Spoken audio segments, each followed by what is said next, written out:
Hello साथियों, नमस्कार। मैं सत्य प्रकाश आप सभी का आपके अपने यूट्यूब चैनल आशुतोष एकेडमी में स्वागत करता हूं और यूपी ट्रिपल एससी पीईटी के एक नए टॉपिक के साथ आप सभी के समक्ष उपस्थित हुआ हूं। आज का हमारा विषय है नदियों के किनारे बसे हुए प्रमुख नगर। जैसा कि आप सभी जानते हैं कि हर परीक्षाओं में हमारे यहाँ से प्रश्न देखने को मिलते हैं, खास करके वनडे एग्जाम में जो एक दिवसीय परीक्षाएं आयोजित होती हैं उनमें हमें यहाँ से प्रश्न देखने को मिलते हैं। तो चलिए हम देखते हैं कि कौन सा नगर किस नदी के किनारे पर बसा हुआ है, स्थित है।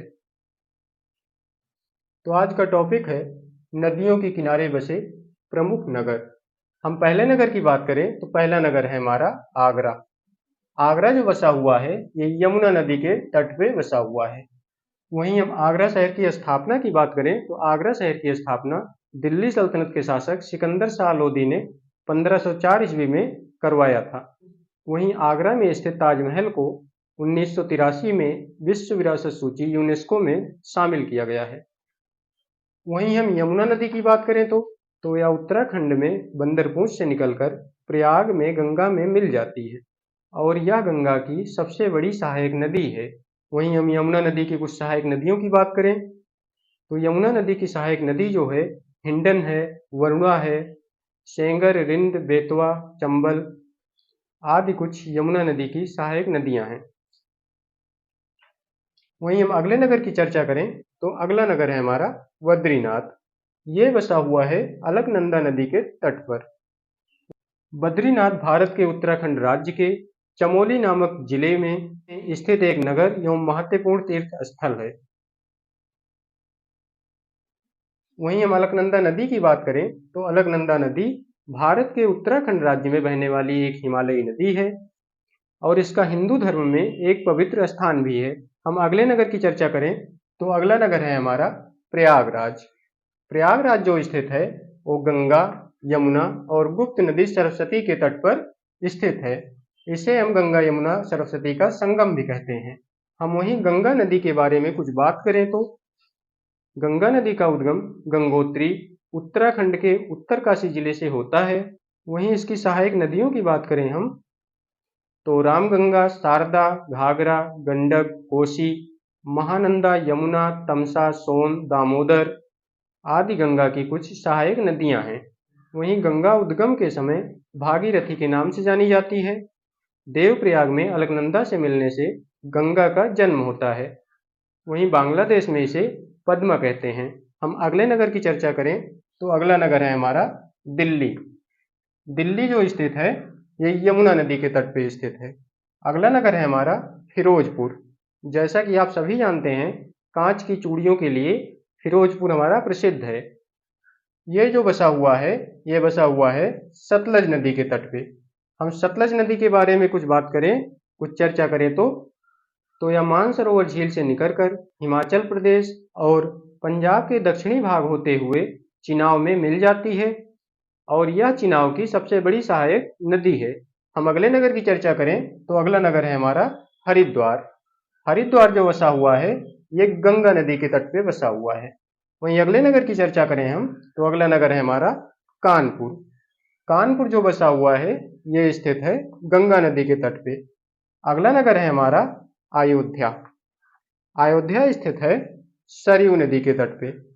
हम सरयू नदी के बारे में कुछ जानकारियां देखें तो यह नेपाल से निकलती है और अयोध्या होते हुए छपरा में गंगा नदी से मिल जाती है और इसका अन्य नाम घाघरा भी है।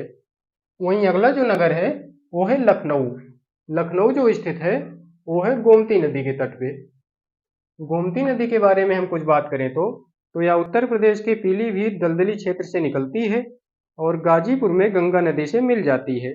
और इसकी सहायक नदी की बात करें तो सुई और बरुणा जो है इसकी सहायक नदी है। वहीं लखनऊ और जौनपुर जो हैं वो गोमती नदी के तट पे बसे हुए हमारे नगर हैं। हम अगले नगर की बात करें तो अगला नगर है कन्नौज। कन्नौज जैसा कि आप सभी जानते हैं कि इत्र के लिए हमारा फेमस है कन्नौज। कन्नौज बसा हुआ है गंगा नदी के तट पे। हम अगले नगर की बात करें तो अगला नगर है हमारा श्रीनगर।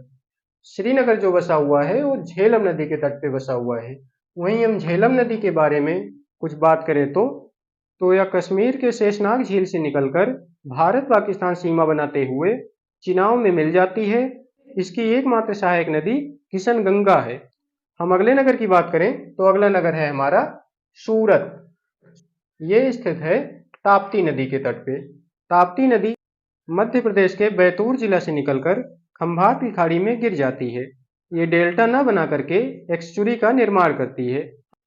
अगला नगर है हमारा हैदराबाद। हैदराबाद जो बसा हुआ है वो मूसी नदी के तट पे बसा हुआ है। मूसी नदी कृष्णा नदी की एक सहायक नदी है और भारत के आंध्र प्रदेश राज्य में दक्कन पठार क्षेत्र में बहती है। मूसी नदी को कुतुब शाही काल में नर्ब के नाम से भी जाना जाता था। हम अगले नगर की बात करें तो अगला नगर है हमारा मथुरा। मथुरा जो स्थित है वो यमुना नदी के तट पे स्थित है।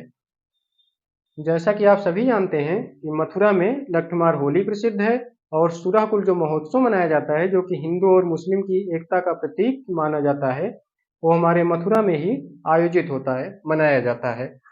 अगले नगर की बात करें तो अगला नगर है हमारा जमशेदपुर। जमशेदपुर जो बसा हुआ है वो स्वर्ण रेखा नदी के तट पे बसा हुआ है।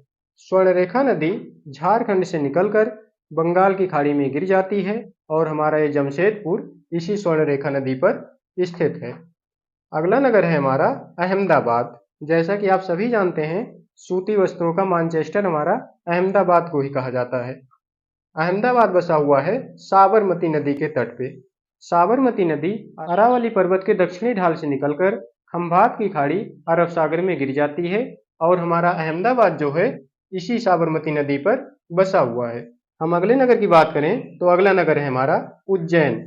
उज्जैन जो है क्षिप्रा नदी के तट पे बसा हुआ है। क्षिप्रा नदी का उद्गम स्थल मध्य प्रदेश के माहू छावनी से लगभग 17 किलोमीटर दूर जानपाव की पहाड़ियों से माना जाता है और हमारा उज्जैन जो है इसी क्षिप्रा नदी पर बसा हुआ है। तो साथियों, ये थे कुछ नदियों पर बसे हुए प्रमुख नगर जो कि हमारे एग्जाम के दृष्टिकोण से काफ़ी ज़्यादा उपयोगी हो जाते हैं, काफ़ी ज़्यादा महत्वपूर्ण हो जाते हैं। हर परीक्षाओं में हमारे यहाँ से प्रश्न देखने को मिलते हैं, खास करके जो वनडे एग्जाम होते हैं, जो एक दिवसीय परीक्षाएं आयोजित होती हैं, उन सारी परीक्षाओं में हमें यहाँ से प्रश्न देखने को मिलते हैं। तो मिलते हैं एक नए टॉपिक के साथ, तब तक के लिए जय हिंद।